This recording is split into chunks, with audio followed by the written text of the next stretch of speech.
मराठवाड्यात पाण्याचं संकट तीव्र झालंय। त्यातच शेतीच्या आणि पिण्याच्या पाण्यासाठी बोरवेल घेण्यात आल्यानं भूगर्भातील पाण्याची पातळी खालावली आहे। मात्र बंद पडलेल्या बोरवेलचं पुनर्भरण केल्यास शेतीला आणि पिण्यासाठी मुबलक पाणी मिळू शकतं। आज आपण बोरवेलचं पुनर्भरण कसं करावं याविषयी जाणून घेऊयात। नांदेड जिल्ह्यातील सागरोळी इथल्या कृषी विज्ञान केंद्राचे विशेष तज्ञ वैजनाथ बोंबले यांच्याकडून। शेतकरी मी आज 200 फुटावरचा घेतला तर दुसरा शेतकरी 300 फुटावरती बोरवेल घेतो। त्याच्यामुळे वेळ आणि पैसा खर्च होत आहे। त्याच्यावरती कुणीच असा विचार केला नाही किंवा पाणी कसं जमिनीमध्ये मुरवता येईल।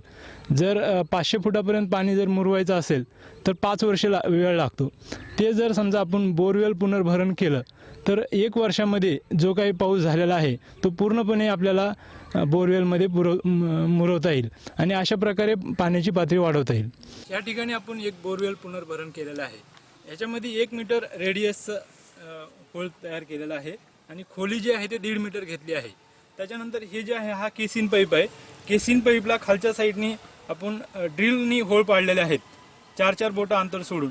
त्यानंतर त्याच्यावरती त्या ड्रिल केलेल्या होळावरती आपण शेडनेटचं कापड बसवलेलं आहे आणि कापड बसवून ते पूर्ण बांधून घेतलेलं आहे ताराच्या साहाय्याने। त्याच्यानंतर त्याच्या बाजूला लहान लहान दगडगोटे टाकलेत। त्याच्यानंतर कोळशाचा एक थर दिलेला आहे 1 फुटाचा। त्याच्यानंतर परत आपण दगड टाकलेले आहेत।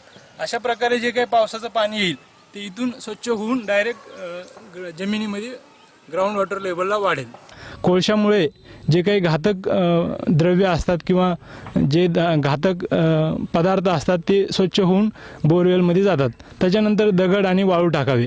अशा प्रकारे बोरवेल पुनर्भरण केल्यामुळे जे काही आपल्या शेतातील पावसाचं पडलेलं पाणी आहे ते डायरेक्ट बोरवेलमध्ये जाऊन जे काही क्षाराचं प्रमाण वाढलेलं आहे TDS जे आहे ते 100पेक्षा कमी असावा लागतो।